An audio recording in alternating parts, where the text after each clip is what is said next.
At 62, I watched 40 years of savings vanish in a single click. My son's voice was calm when he told me he had drained every cent to pay his in-laws' debt. "Family first," he said. "You'll understand." He expected tears. Instead, I quietly closed my laptop and dialed my lawyer.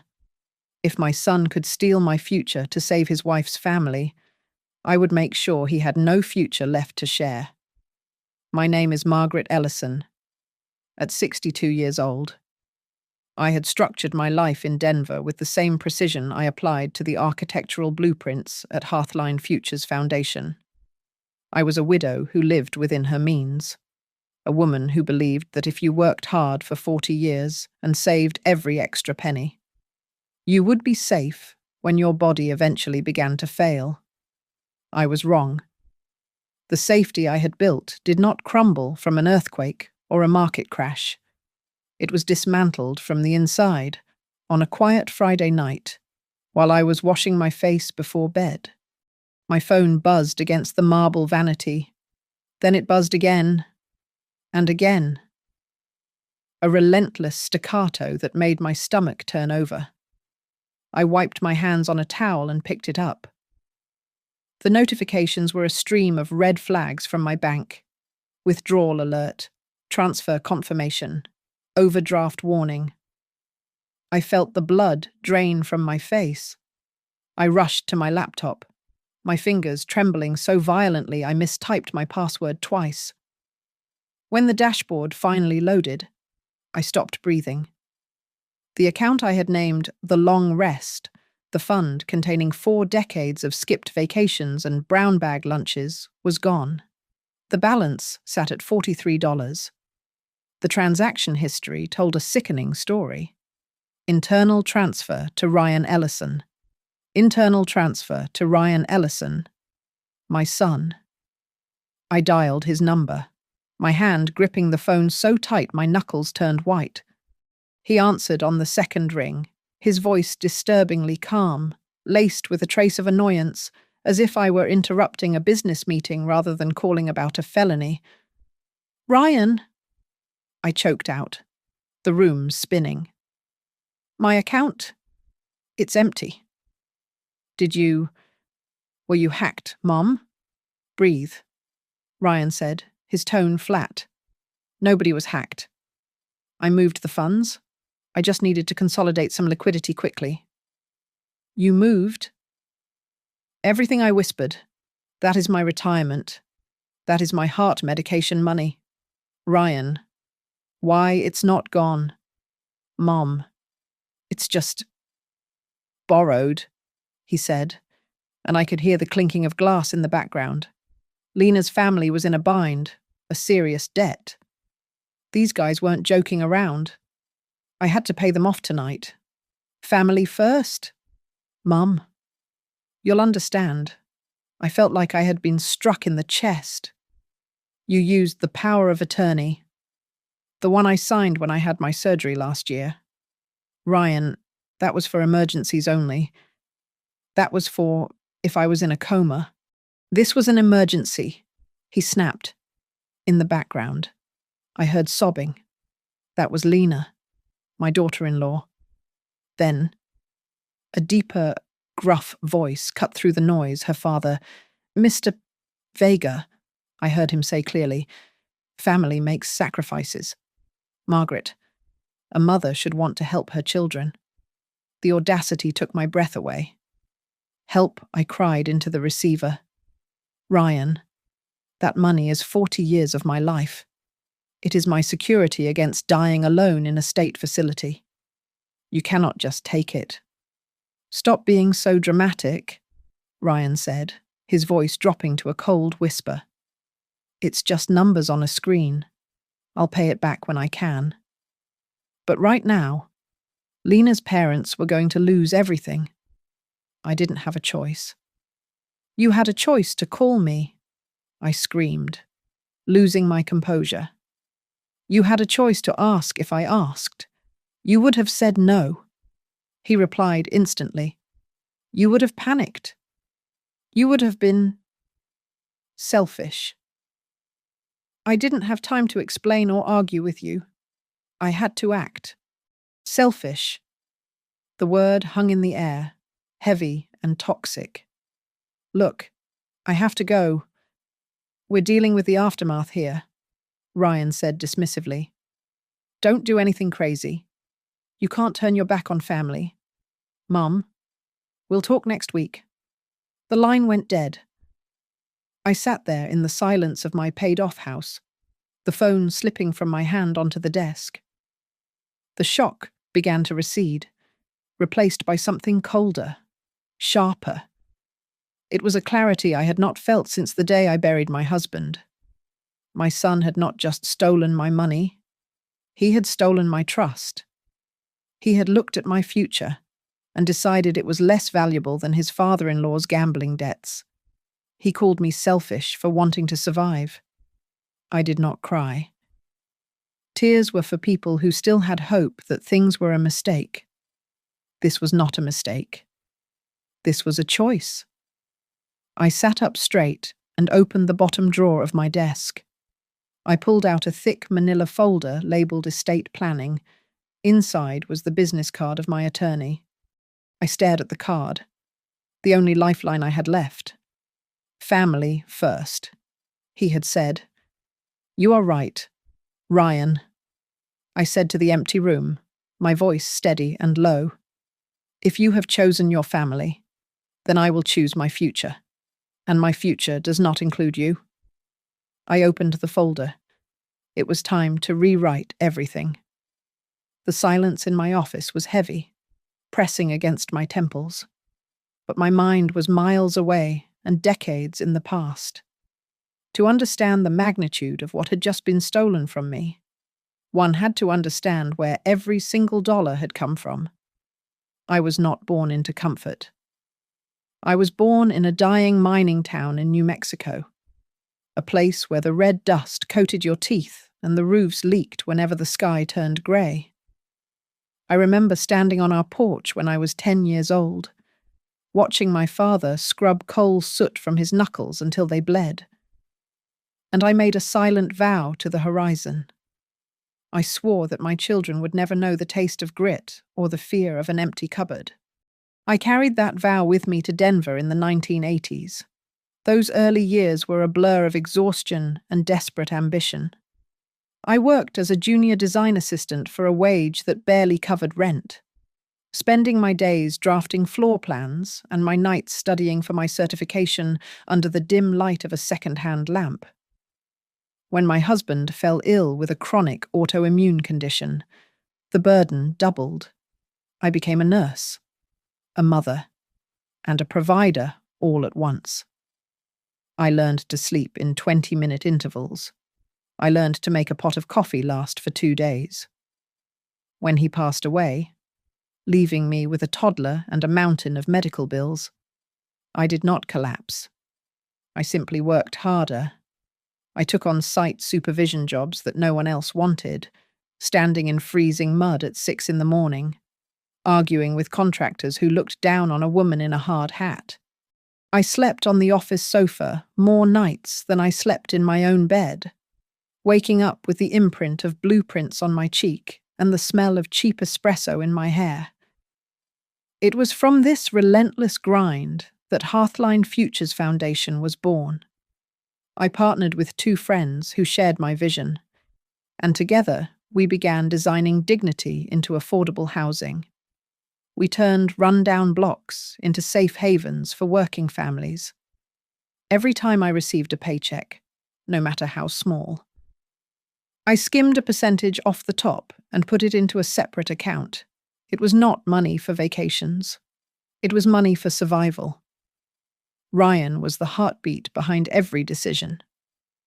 I closed my eyes and saw him as a 5-year-old boy, stumbling around my construction sites in oversized yellow rubber boots. He used to sit on stacks of drywall, tracing lines on my discarded drafts with his crayons. I remembered one afternoon clearly. He had looked up at me, his face smudged with dirt, and pointed to a half-finished frame. "Mommy, this house is small. he had said, his voice full of childish seriousness. "One day, I will build a beautiful house for you. A big one, with a castle tower." I had laughed, hugging him tight, smelling the baby shampoo and sawdust. "You focus on school, baby. I will handle the houses." I kept my word. I turned down dates and ignored the loneliness that sometimes crept into the house after Ryan went to sleep. I did not want a man who might resent my long hours or my devotion to my son. I poured everything into him: piano lessons, summer camps, the best graphing calculators for his math classes. He was my investment, my pride, my reason for enduring the back pain and the stress headaches. I remembered the day I finally paid off my student loans, and the day Hearthline landed its first federal grant. That was the day I opened the high-yield savings account titled The Long Rest. I had walked out of the bank, clutching the paperwork, and whispered to the air, "This will be the lifeline for both of us." Years later, when Ryan brought home a report card full of straight A's, I sat him down at our scratched kitchen table. "Ryan," I had said, taking his hands, "you can be anything. An engineer, a doctor, an artist. I have saved enough so you do not have to worry about debt. I will handle it. Just promise me one thing. Don't ever turn your back on where we started. Don't forget the hard work." He had smiled, that bright, charming smile that could melt glaciers. "I promise. Mom, we are a team." The memory twisted in my gut like a knife. I looked down at my desk, where the physical bank book still lay inside the open safe. I picked it up. The pages were crisp, and the last printed balance showed a number that represented safety, dignity, and 40 years of blood and sweat, $250,000. It was a ghost. The ink on the paper was a lie. The money was gone, transferred to pay for his father-in-law's mistakes, justified by a cruel twist of the very loyalty I had instilled in him. "A team," I whispered to the empty room, my voice cracking. Ryan was right about one thing. He had built a house for me, just like he promised when he was 5. But it was not a castle. It was a prison of poverty that he had locked me in.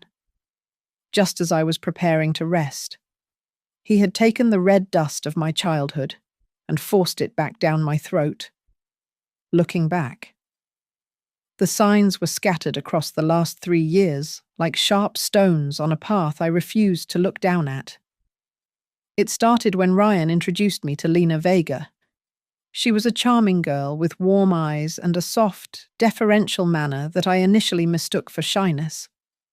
She came from a tight-knit family in Tucson, and while I admired her devotion to her roots, I soon realized that for Lena, family was not just a bond. It was a debt she felt she could never fully repay. I remembered the first time I met her parents, Arturo and Mireya Vega. They had invited us to dinner at their small rental property on the outskirts of the city.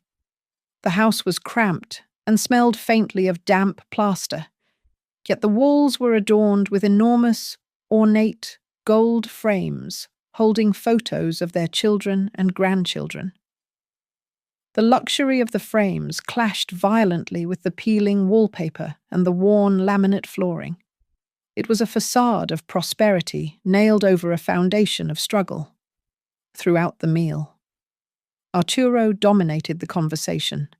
He was a man who spoke with grand gestures, pouring cheap wine as if it were vintage reserve. "I used to run the biggest construction supply team in Arizona," Arturo boasted, pointing a fork at Ryan. "We were making thousands a week, but you know how it is. Partners betray you. The government squeezes the little guy. If it wasn't for that snake I trusted back in '98, we would be living in a mansion right now." He never once mentioned his own mistakes, It was always a betrayal, a stroke of bad luck, or a systemic failure. I saw Lena shrink in her seat, nodding dutifully, while her mother, Mireia, simply piled more rice onto our plates to fill the silence. Midway through dessert, Lena's phone buzzed. She glanced at the screen, her face paling, and excused herself to the hallway. The walls were thin. I could not help but overhear her hushed, frantic whispering. "Diego, please. I don't have it right now." She had hissed. "Is it urgent?" "Okay, let me see what I can do." When she returned, her smile was brittle. I asked if everything was all right, but she quickly busied herself with clearing the table. "Just my brother," she said, avoiding my eyes. "He misses me." The warning bells rang louder at their engagement party 6 months later. It was a modest affair in my backyard. Ryan stood up to make a toast, his arm draped protectively around Lena's shoulders. He looked handsome, strong, and terrifyingly naive. "To family," Ryan announced, raising his glass. "I know life hasn't always been easy for Lena, but that changes now. I promise to be the rock for us. A real man takes care of his own, and I will be the pillar for both sides of this family. Nobody struggles anymore." I felt a cold prickle at the back of my neck at the phrase "both sides." I wanted to pull him aside and ask what exactly he meant by ending the struggle for everyone. But I stayed silent. I told myself it was just the wine talking, just the bravado of a young man in love wanting to be a hero. As they settled into married life, the tension became palpable. Whenever I visited their apartment, the air felt thick with unsaid things. If I brought up the topic of savings or their plans for buying a house, Lena would abruptly ask about my garden or the weather. Ryan became vague. "We are managing, Mom," he would say, his jaw tight. "Everything is under control. You don't need to worry about the numbers." But the numbers were clearly not adding up. One evening, while waiting for Ryan to finish a call so we could leave for a movie, I heard him pacing on his balcony. The glass door was slightly ajar. 50% interest, Ryan was shouting, though he tried to keep his voice low. "That is loan shark territory. I told you to stop dragging us into these gambling pits. No, I cannot ask her yet." When he came back inside, he looked haggard. I asked him who was on the phone. "Just a difficult client?" he said, forcing a laugh that did not reach his eyes. "He is trying to renegotiate a contract. It's a headache." I knew he was lying. I knew it in my gut. But I was a mother who wanted to believe her son was the successful, independent man he claimed to be. I wanted to respect his privacy. That willful blindness was my undoing. When my doctor scheduled me for heart surgery the following year, my lawyer advised me to sign a temporary financial power of attorney, just in case something went wrong during the anesthesia. It is standard procedure. "Margaret," the lawyer had said, "it is just for emergencies." I handed the document to Ryan a week before the operation.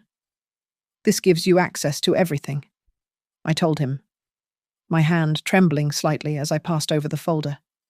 "My retirement, the house deeds, the savings. It is only if I cannot speak for myself." Ryan had taken the folder, looking me in the eye with that same earnest expression he had worn since he was a boy. "You have nothing to worry about, Mom," he had said softly. "I will protect it with my life." I believed him.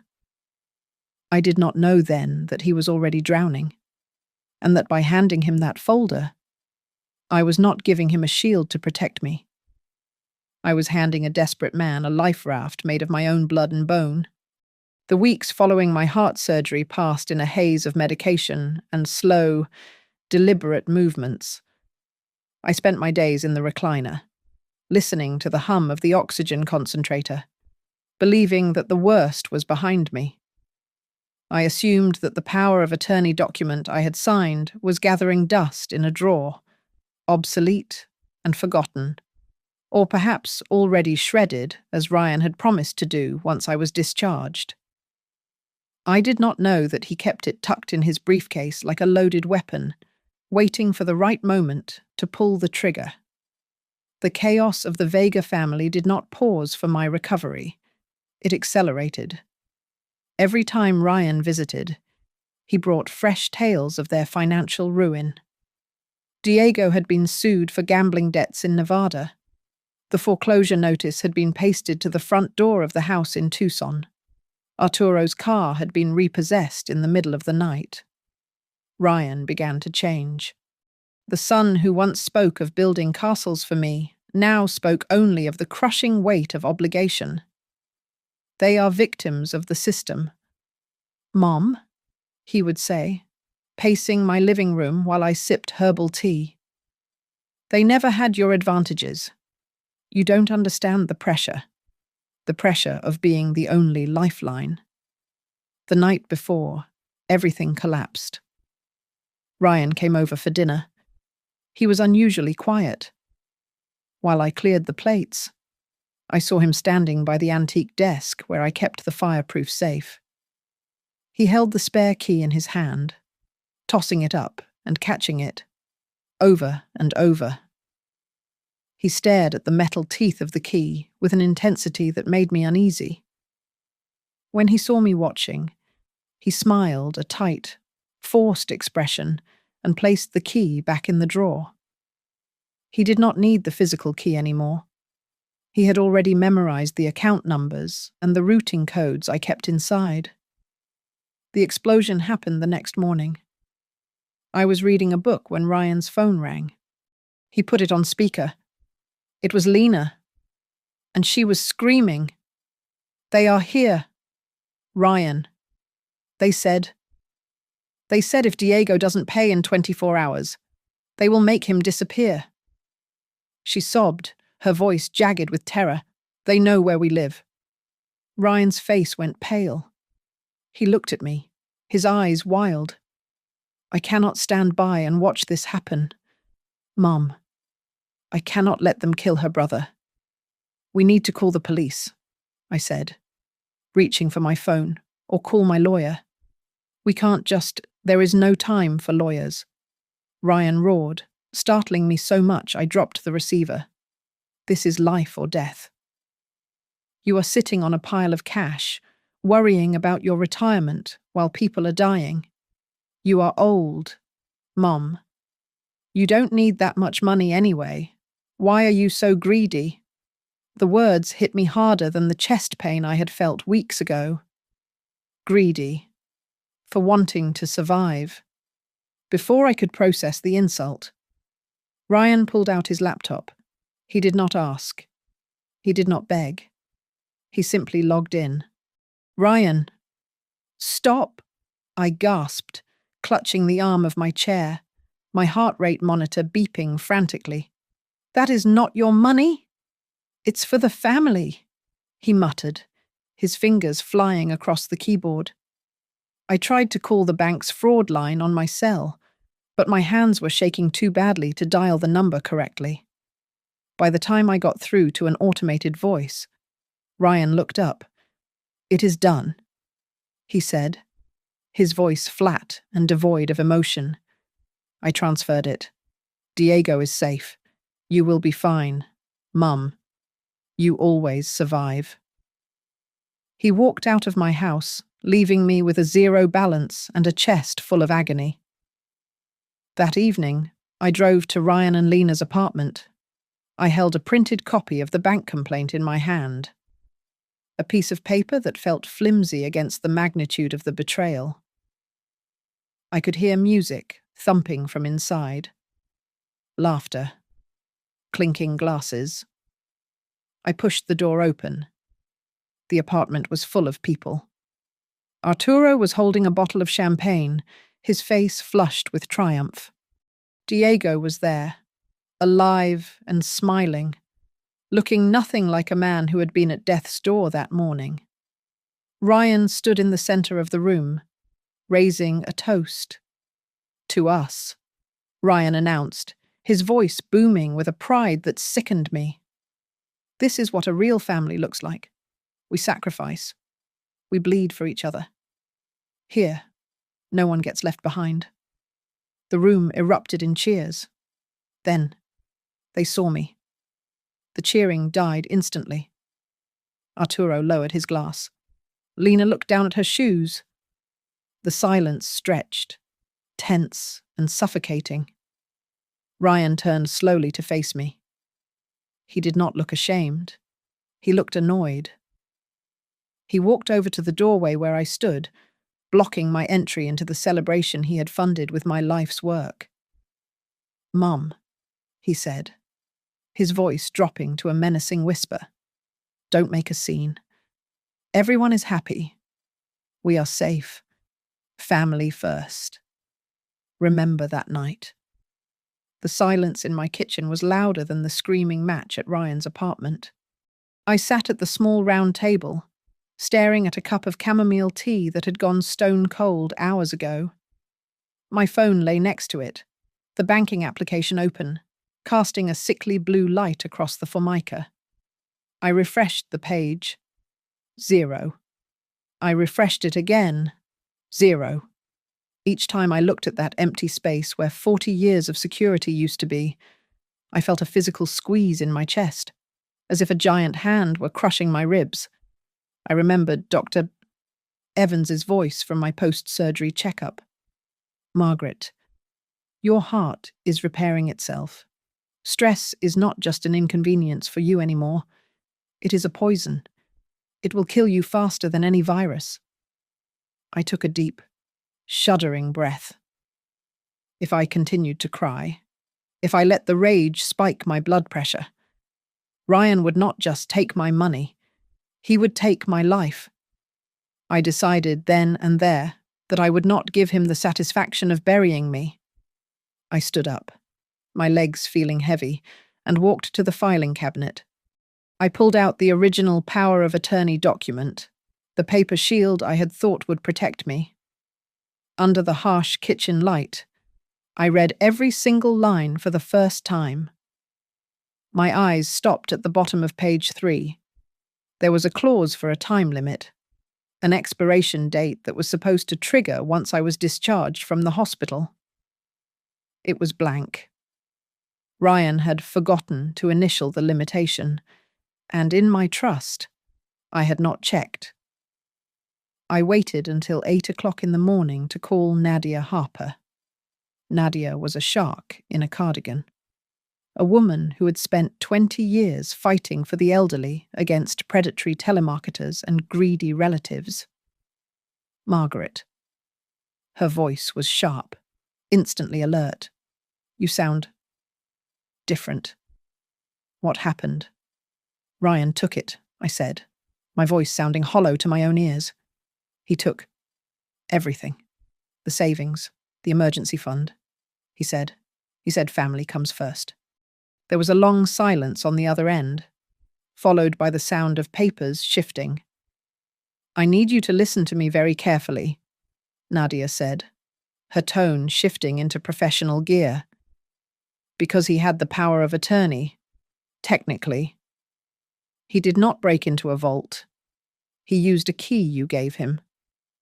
However, this is a breach of fiduciary duty. A power of attorney must act in your best interest.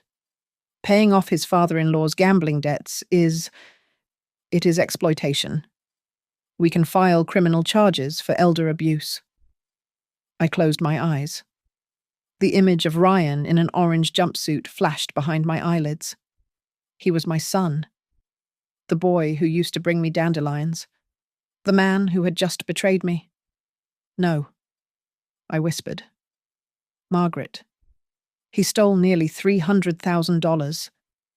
I do not want to send him to prison," I said, the words tasting like ash. "I want him to lose. I want him to lose the thing he thinks he owns. I want him to lose the future he is waiting for.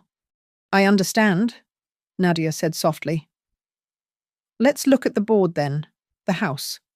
In my name, I replied. The shares in Hearthline. In my name.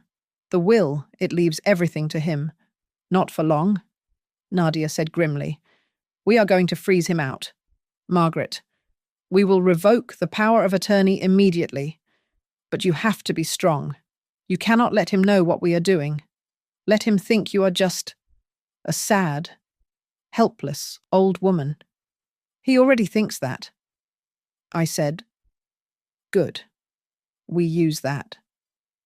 I hung up and pulled a fresh sheet of paper from my printer, the revocation form Nadia had emailed me minutes later. My hand trembled as I picked up the pen. The tip hovered over the signature line, vibrating with the tremors of shock and heartbreak. I looked at the paper. This was not just a form. It was an amputation. I took a breath, held it, and forced my hand to still. I pressed the pen down. Margaret Ellison. The signature came out dark and sharp. The tremor was gone. It was a straight, clean line. It was the border between the mother I had been and the woman I now had to become. Ryan had chosen his family. Now, with a stroke of black ink, I had legally removed him from mine. With Nadia's guidance, I hired Cole Ramsey, a forensic accountant who looked more like a weary high school history teacher than a private investigator. He met us in Nadia's conference room 3 days later, carrying a thick binder that contained the autopsy of my son's integrity. The room smelled of old paper and stale coffee, a scent that now turns my stomach whenever I encounter it. Cole did not sugarcoat anything. He opened the binder and slid a spreadsheet across the polished mahogany table toward me. The debt Ryan paid off wasn't a sudden emergency. Mrs. Ellison, Cole said, his voice dry and clinical. It was a lifestyle. Diego Vega has outstanding gambling debts in 3 different states, Nevada, Arizona, and a pending lawsuit in New Mexico. But here is the part that concerns you. He pointed to a highlighted row. 6 months ago, Ryan co-signed a personal loan for $20,000 to cover one of Diego's losses. The interest rate was predatory. That loan defaulted 2 weeks ago. The panic you heard on the phone. It was real, but it wasn't new. Ryan has been bailing water out of that sinking ship for half a year. I felt a cold sweat prickle the back of my neck. Ryan had told me he was saving for a house. He had told me they were being frugal. All that time, he was funneling his paycheck into the black hole of his brother-in-law's addiction. It gets worse, Cole continued, flipping the page. We ran a background check on the father, Arturo Vega. He has a pattern. Every 5 or 6 years, he convinces friends and distant relatives to invest in a business venture, a restaurant, a contracting firm, a supply chain startup. The business fails, the money vanishes, and Arturo declares bankruptcy to wipe the slate clean. He has done this 3 times since 1990. Ryan said Arturo was a victim of bad partners. I whispered, staring at the court documents. Arturo is the bad partner. Cole corrected me gently. And that brings us to the withdrawal from your account. Ryan transferred the bulk of your savings to Diego. Yes. But 40% of it, nearly $100,000, was immediately moved from Diego's account to a shell company in the Cayman Islands called Sol de Niebla Holdings. Who owns that company? Nadia asked, though I think she already knew the answer. Arturo Vega, Cole said. The debt was the excuse. The panic was the trigger. But a significant portion of your retirement didn't go to a loan shark. It went into Arturo's retirement plan. I felt the room tilt. My son had not just saved a life, he had funded a con. "Does Ryan know?" I asked, my voice barely audible. "I cannot say for sure if he knows about the offshore account," Cole said, hesitating for a moment. "But I obtained a recording. Diego's phone was tapped by a collection agency regarding the Nevada debt. This conversation happened 2 days before Ryan took your money." He placed a small digital recorder on the table and pressed play. The static hissed for a second, and then Diego's voice filled the room, loud and brash. "Relax, Papa. I have him wrapped around my finger." Diego's voice sneered through the speaker. "He is terrified Lena will leave him. I told him. I told him the guys were coming to break my legs." There was a pause, and then I heard Ryan's voice. It sounded small, weak. "I don't know. Diego, that is her life savings. She trusts me. She is an old lady with mountains of cash she doesn't need." Diego laughed, a cruel, barking sound. "We drain the well. We pay the bills. And later, who knows? Maybe she dies before she needs it. Come on, brother. Don't be a coward. Family first." Right. I waited for Ryan to scream. I waited for him to defend me, to tell Diego to go to hell, to say that his mother had worked 18-hour days in the freezing cold to earn that money. Instead, the recording captured a long, heavy sigh from my son. "Okay," Ryan mumbled. "Okay, I will handle her. Just don't tell Lena," I hesitated. Cole clicked the recorder off. The silence that followed was deafening. I gripped the armrests of my chair so hard that my fingernails dug into the leather. The pain in my chest was not from a heart condition. It was the sensation of my heart breaking into pieces. Ryan was not just a victim of manipulation.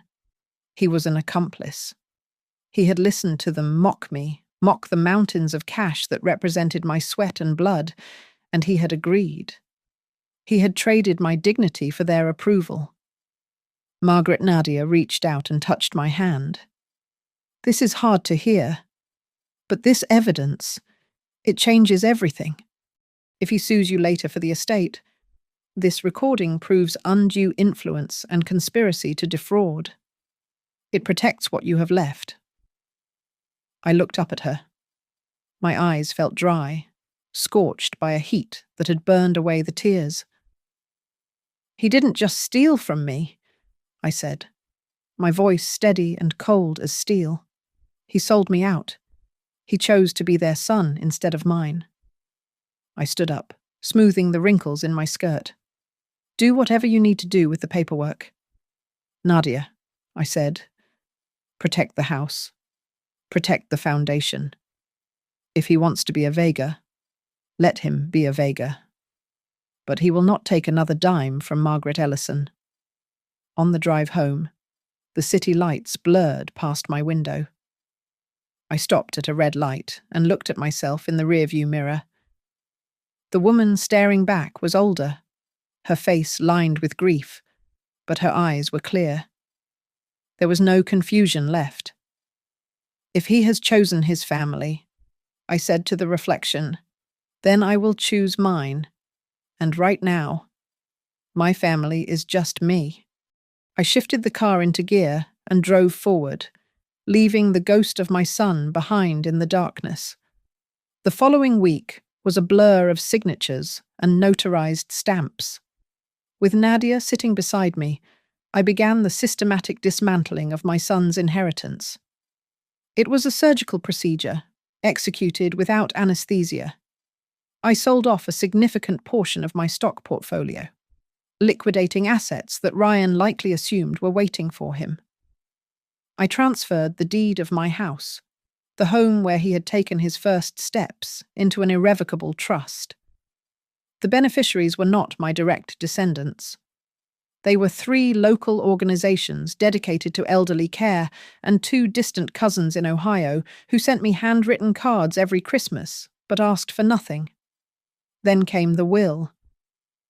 Nadia and I crafted a document that was less a testament of love and more a fortress of exclusion. We inserted a specific clause that Nadia called a poison pill.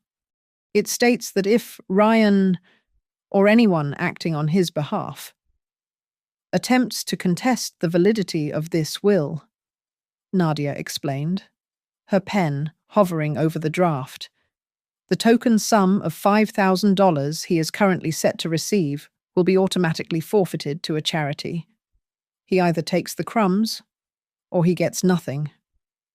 Make it airtight, I said, staring at the wall. The final blow was professional. I scheduled a private meeting with the board of Hearthline Futures Foundation.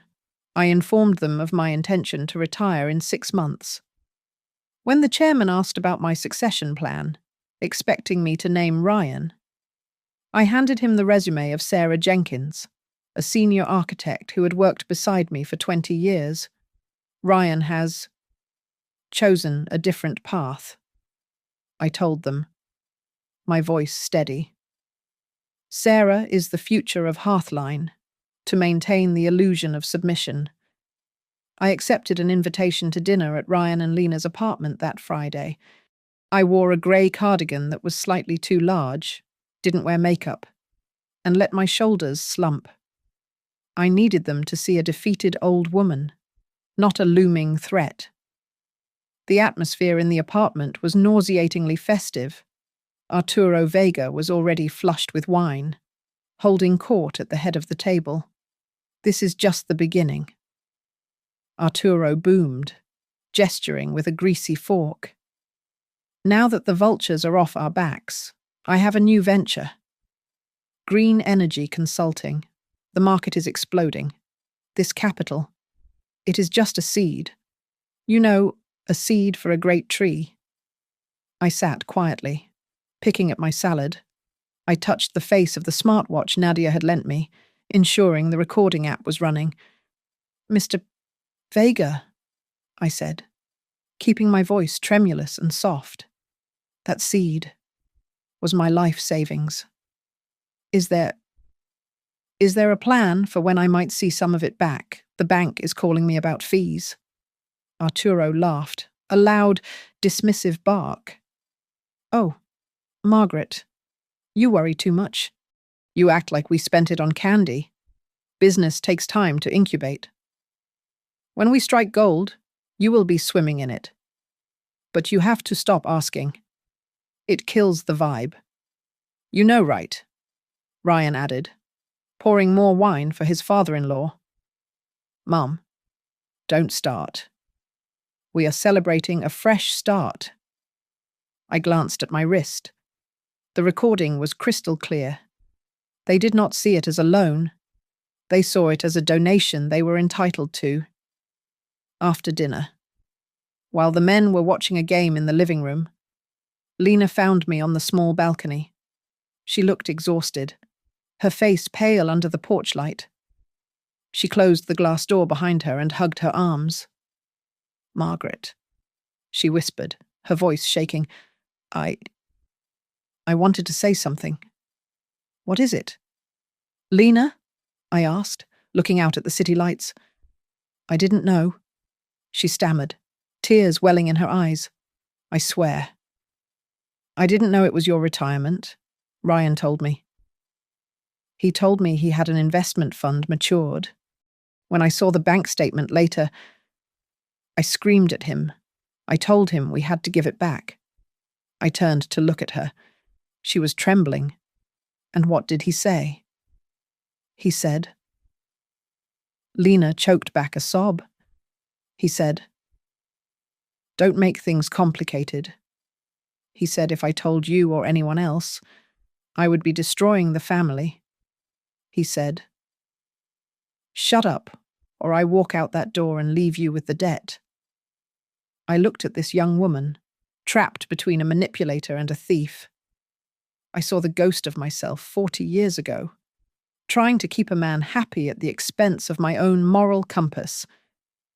I felt a pang of pity, but I hardened my heart. Saving Lena was not my job. Punishing Ryan was. He is good at making people feel small, I said quietly. But you have a voice. Lena, you just have to decide when to use it. I left early. When I got home, there was an email from Nadia waiting for me. The subject line read, "Final draft for signature." I opened the attachment and printed it. The printer whirred in the silence of my empty house, spitting out the pages that would sever the last legal tie between me and my son. I placed the document on the kitchen table. It sat there, heavy and white. "When you sign this," Nadia had written in the body of the email, "there is no going back. He will be a stranger to your estate." I stared at the paper. It looked like a judgment. It was a death sentence for the relationship I had nurtured for 3 decades. But as I thought of Arturo's laughter and Ryan's cold dismissal, I realized the execution had already happened. Ryan had killed the relationship. I was just burying the body. I invited Ryan and Lena to my house on Sunday afternoon. I told them I wanted to clear the air once and for all, to ensure the air remained clear. I also invited 2 others to sit in my living room. Nadia sat on the plush armchair with a briefcase on her lap, and Frank, my neighbour of 30 years and a retired police officer, sat by the window. Frank was there as a witness. Nadia was there as the executioner. Ryan arrived with his shoulders hunched, his defensive posture already in place. Lena looked like a ghost, pale and trembling. To my displeasure, Arturo Vega walked in behind them. He was not invited, but he strutted into my foyer with the confidence of a man who believed he had already won. He clearly thought this meeting was about me apologizing for freezing the accounts or dropping the bank complaint. "Margaret," Arturo said, nodding at me as he took a seat on the sofa without asking. "Good to see you are being reasonable. We are here to support the kids. I did not offer them tea. I did not offer them water. I simply picked up my phone and connected it to the Bluetooth speaker on the coffee table. I am not here to negotiate," I said, my voice steady. "I am here to let you hear the truth." I pressed play. The room filled with the crackle of static, followed by Diego's sneering voice. "She is an old lady with mountains of cash she doesn't need. We drain the well. Maybe she dies before she needs it." Then came Ryan's voice, weak and compliant. Okay. I will handle her." The silence that followed was heavier than lead. Arturo stopped smiling. Lena covered her mouth with her hand. Ryan turned a shade of crimson that clashed violently with the beige walls. "Mom, that is out of context," Ryan stammered, standing up. I was just saying that to calm him down. You know how Diego gets. I didn't mean it." "Sit down," Frank rumbled from the window. It was a command, not a request. Ryan sat. I did not look at my son. I tapped the screen again. This time, it was the recording from the dinner party. Arturo's voice boomed through the speaker. "That seed was my life savings. Act like we spent it on candy. When we strike gold, you will be swimming in it." I hit stop. I looked at Arturo. He was no longer strutting. He was shrinking into the cushions, looking everywhere except at me. Nadia opened her briefcase. She did not shout. She did not lecture. She simply laid out facts like she was laying out a deck of cards. "I have reviewed the entirety of the estate," Nadia said, her voice crisp. "The retirement accounts, the equity in this house, the shares in Hearthline Futures Foundation. I want to make one thing perfectly clear to everyone in this room. Not one single dime belongs to Ryan Ellison. Legally, he owns nothing. His name is on nothing. And as of this morning, that reality has been codified. Ryan looked at me, his eyes wide with a mix of fear and fury. What? What is she talking about? I leaned forward, clasping my hands on my lap to hide the fact that they were cold as ice. You told me family comes first, I said softly. You were right. So, from today, you go and be the husband, the son-in-law, and the brother-in-law that you want to be. Be their hero. But me, I am going to be the final protector of myself. I have revoked the power of attorney. I continued, my voice gaining strength. I have placed the house and all remaining assets into an irrevocable trust. The beneficiaries are charities. Ryan, not you. And I have signed a new will. If you try to fight it, if you try to claim I am incompetent, you lose the tiny fraction I left you. It is gone. All of it. The realization hit him like a physical blow. The color drained from his face, leaving him grey and haggard. He looked at the folder in Nadia's hand, realizing that the future he had been waiting for, the inheritance he felt entitled to, had just evaporated. You can't do that, Ryan whispered, his voice shaking. Then he slammed his hand on the table, making the vase jump. You are ruining my life over money. You are destroying everything because you are selfish. He made me do it. The scream came from Lena. We all turned. She was standing up, tears streaming down her face, pointing a shaking finger at Ryan. Lena! Shut up! Ryan shouted, lunging toward her. But Frank was there instantly, stepping between them. He told me if I said anything to you, he would leave me. Lena sobbed, looking at me with desperate eyes. He said he would leave me with the debt and the baby. He made me promise to be quiet. He said that you were just a bank to him. The room went deadly silent. Ryan stood frozen, exposed not just as a thief, but as a bully who terrorized his own wife. I stood up. I felt tall. I felt powerful. I looked my son in the eye. And for the first time in my life, I did not see my baby. I saw a stranger. You said I am ruining your life, I asked, my voice cutting through the air like a blade. No, Ryan. Your life was ruined the moment you decided I was a resource instead of a person. You destroyed it yourself. I just turned on the lights so you could finally see the mess you made. Nadia placed the file on the coffee table. The sound it made was soft, a mere whisper of paper against wood. But in the silence of the room, it sounded like a gavel striking a bench. She adjusted her glasses and looked directly at Ryan, her expression devoid of pity. We have enough evidence right now to file criminal charges, Nadia said, her voice cool and professional. This is not just a civil dispute. Mr. Ellison, this is financial exploitation of a vulnerable adult. Given the amount over $250,000, we are looking at a second-degree felony. If your mother presses charges, you could be facing significant prison time. The air seemed to be sucked out of the room. Arturo Vega, who moments ago had been sitting with his legs crossed like a king, suddenly uncrossed them and hunched forward. His face went pale, the bravado evaporating instantly at the mention of a felony. Lena let out a strangled cry.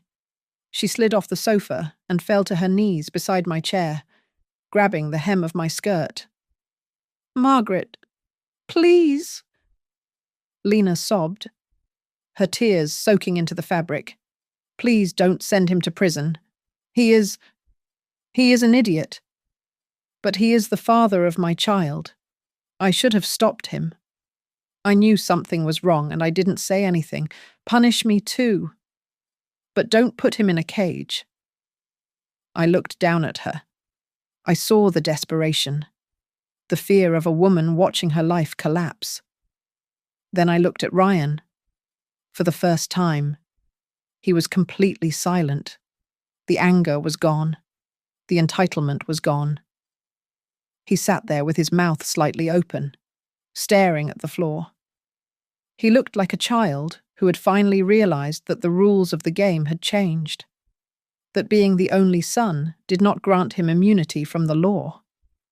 He realized that the world did not care about his excuses. I am not going to send you to prison, Ryan, I said. Ryan looked up, a flicker of hope in his eyes. Mum, thank you. I knew you wouldn't. Do not interrupt me. I cut him off, my voice sharp. I am not doing this for you. I am doing this because I refuse to spend the last years of my life visiting my son in a penitentiary. But there is a condition, a non-negotiable condition. I nodded to Nadia. She pulled a fresh document from her briefcase. You are going to sign a legal agreement today, I told him. First, you will voluntarily relinquish any and all rights to my estate. You will be disinherited. Completely. You will never receive a single penny from me. Not now, and not when I die. Second, you are forbidden from ever using my name or my credit history to secure a loan again. Ryan swallowed hard. Okay, I understand. I will sign it. I am not finished, I said. You took my money. Ryan, you cannot pay it back, I know that. But you are going to pay me back in time and sweat. I leaned forward. You are going to volunteer for Hearthline Futures Foundation. For the next 2 years, every single weekend, you will work on our renovation crews, you will paint walls, you will fix roofs, and you will install wheelchair ramps for the elderly people you despise so much. And you will do it anonymously. No credit, no praise, just labor. Ryan stared at me, his jaw trembling. 2 years, Mom? I have a job. I have weekends off. That is slavery. It is restitution. I replied coldly. Or, Nadia can call the district attorney right now. The choice is yours. Nadia began to read the terms of the memorandum aloud. Every phrase, irrevocable waiver, complete forfeiture, mandatory community service felt like a nail being driven into the coffin of our past relationship.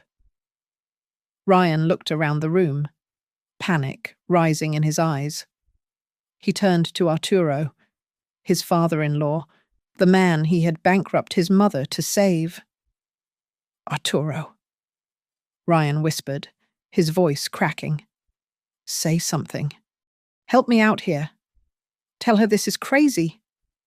Arturo did not look at him. He pulled his phone from his pocket, staring at the blank screen with feigned intensity. I have to take this, Arturo muttered, standing up abruptly.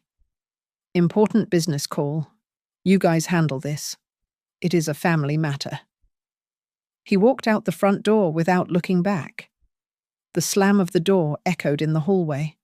Ryan sat frozen. The man who preached family first had just abandoned him the moment the water got hot. There was no one left to hide behind. It was just him and the mother he had betrayed. He left you, Ryan, I said softly. He got the money, and now he is gone. And you are here with the consequences. Nadia slid the paper and a pen across the table. Sign it, I said, or I make the call. Ryan looked at the pen. His hand shook so violently that he could barely grip it. Tears dripped from his chin onto the paper, leaving dark, wet spots on the legal text. He looked at me one last time, perhaps searching for the soft, forgiving mother who used to bandage his scraped knees. She was not there. He pressed the pen to the paper. "I'm sorry." He choked out. Scratching his signature across the line, Nadia took the paper, checked the signature, and closed her folder. The snap of the latch was final. "It is done," Nadia said. "From this second forward, Mr. Ellison, all financial ties between you and Margaret Ellison are severed." 6 weeks later, the air in the newly renovated courtyard of the Hearthline complex smelled of fresh paint and cedar mulch. It was a crisp morning, the kind that bites at your cheeks, but the atmosphere was warm with the hum of a community being reborn. I stood on a makeshift wooden stage, gripping the sides of the podium. Above me hung a modest banner that read, "The Ellison Fund for Elderly Dignity." I looked out at the crowd. There were city council members, local journalists, and dozens of elderly residents who finally had a safe roof over their heads. And there, in the back row, standing near a stack of drywall, was Ryan. He was not wearing his tailored suit. He was wearing stained denim overalls and a grey t-shirt that was dark with sweat. He was not there as an honoured guest. He was there as an anonymous volunteer, fulfilling the first Saturday of his 2-year mandate. He held a paint roller in his hand, his knuckles scraped and raw. No one in the crowd knew that the woman on the stage was his mother. To them, he was just another pair of hands helping to fix what was broken. I cleared my throat and leaned into the microphone. "I want to tell you a story," I said, my voice projecting across the courtyard. "It is about a friend of mine. She spent her life building a fortress to keep her family safe. But she forgot that sometimes the biggest threat to the fortress is the person holding the spare key." I saw Ryan flinch. He lowered his head, staring at his work boots. "My friend learned a hard lesson." I continued. "She learned that blood is not a binding contract for abuse. She learned that sometimes, to protect the family that matters, we have to accept the loss of the people who only share our blood. This fund is her answer. It is a promise that no one here will ever be sold out by someone they trust." The applause was polite, but enthusiastic. I saw Lena standing in the shadow of an oak tree, far away from the main group. She was holding my grandson. The baby was sleeping, wrapped in a blue blanket. She did not try to catch my eye. She did not bring the child forward to guilt me. She simply stood there, witnessing the consequences of silence, respecting the demilitarized zone we had established. After the speeches, the executive director of Hearthline unveiled a brass plaque mounting on the brick wall of the main building. The sunlight glinted off the engraved letters, "The Margaret Ellison Endowment," and right beneath my name, carved in bold, unforgiving text, "Irrevocable Trust. No family inheritance clause." I watched Ryan walk past the plaque. He stopped.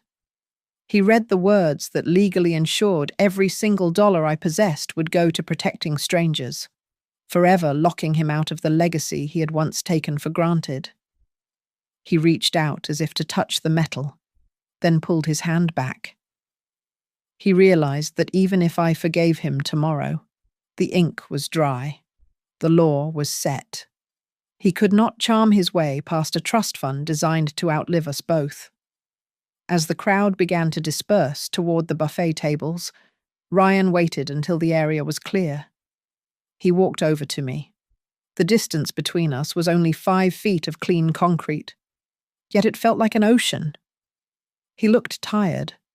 The arrogance that had defined him for years was gone, scrubbed away by weeks of manual labor and the crushing weight of reality.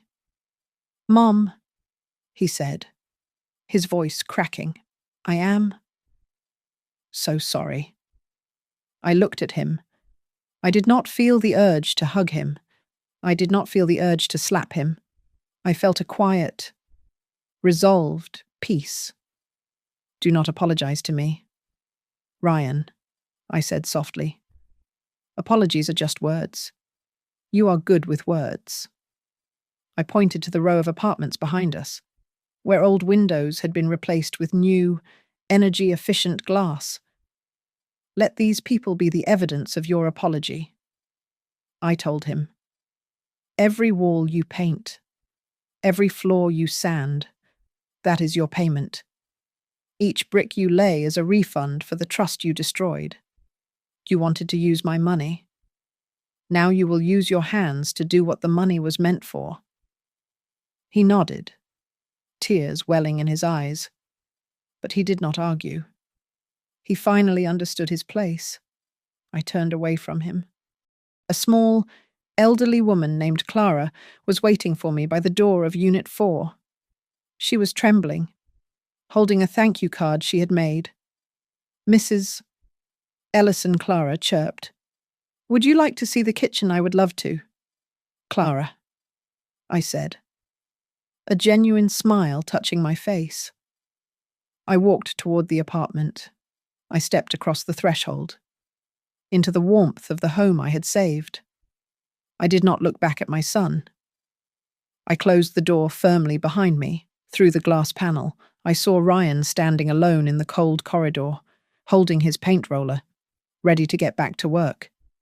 I had ended everything that bound us as heir and benefactor, but I had given him the only thing that could save him now a job to do. Thank you so much for listening to this story. I would love to know where you folks are tuning in from today, so drop your city or country in the comments below. Let's see how far this story travels. If you enjoyed this journey, please subscribe to Grandma's Family Diary, hit that like button, and smash the hype button to help us share these stories with even more people. Catch you in the next one.